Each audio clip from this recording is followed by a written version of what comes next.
Welcome friends. উচ্চ মাধ্যমিকে যেসব সাবজেক্টে প্র্যাকটিক্যাল নেই, অর্থাৎ যেগুলো নন ল্যাব বেসড সাবজেক্ট, তাদের প্রজেক্ট আছে এবং বিগত বছরেও আমরা দেখেছি সেই সমস্ত প্রজেক্টের খাতাগুলো বেঁধে কাউন্সিলের যে নির্দিষ্ট কাউন্টার সেখানে জমা দিয়ে আসতে হয়েছে। তো এবছরও অর্থাৎ 2019 সালে যারা উচ্চ মাধ্যমিক পরীক্ষা দিয়েছে তাদেরও প্রজেক্টের খাতাগুলি জমা দিতে হবে। আজকে দেখুন 25 তারিখের ডেটে সেই বিজ্ঞপ্তি উচ্চ মাধ্যমিক শিক্ষা সংসদের পক্ষ থেকে প্রকাশ করা হয়েছে। বিষয় প্রজেক্ট নোটবুক জমা দেওয়ার তারিখ।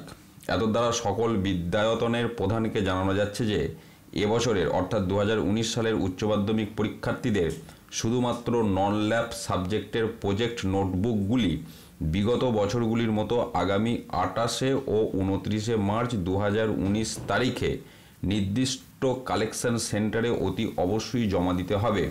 নির্দিষ্ট কেন্দ্রগুলির তালিকা সংযুক্ত করা হলো।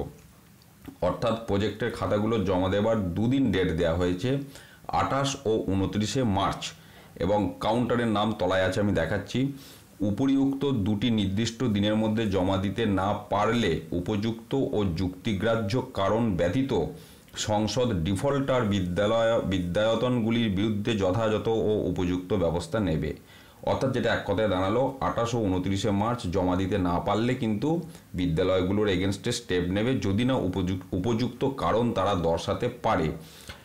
এবার সইটই সমস্ত রয়েছে। এবার কাউন্টারগুলো দেখে নিন। জলপাইগুড়ির জন্যে কাউন্টার উত্তর দিনাজপুর, এগুলো আমরা দেখে নেবেন। Coochbehar, Dakshin Dinajpur, Malda, Alipurduar, Darjeeling, Kalimpong, south 24 Pargana, north 24 Pargana, Howrah, Nadia, Murshidabad, Kolkata, Bankura, Birbhum, Hooghly, Bardhaman east, Bardhaman west, Purba Medinipur, Jhargram, পশ্চিম মেদিনীপুর, পুরুলিয়া।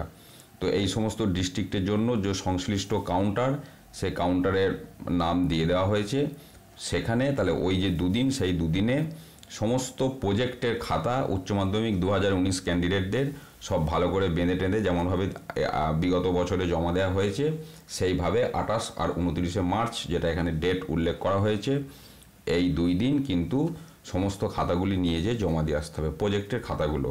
তো এটাই আজকে 25 তারিখের কাউন্সিলের পক্ষ থেকে লেটেস্ট যে বিজ্ঞপ্তি প্রকাশ করা হয়েছে সেটা আমি আপনাদের সাথে শেয়ার করলাম। ধন্যবাদ।